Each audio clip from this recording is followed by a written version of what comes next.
Irakasleen arteko harremanei buruz, haien identitatean eta haien eguneroko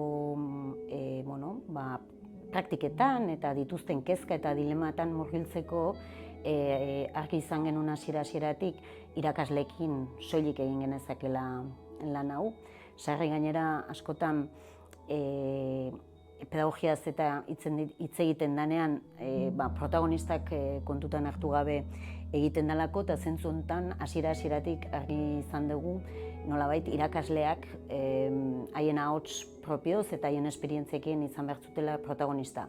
Eta hori ahalbidetzeko nolabait metodologia oso erraz taile bat bilatu behar genuela, eta zentzu horretan lan honetan erabili ditugu narrazio fotografikoak, fotolizitazioa bezala ezagutzen dena, eta nolabait irudien bitartez irakasleek haien harremanen inguruan dituzten gogoetak, esperientziak, dilemak partekatu dituzte gurekin, eta horietan oinarrituta nolabait sortu da lan hau. Esan genezake lan hau irakasleek idatzi duten lan badala.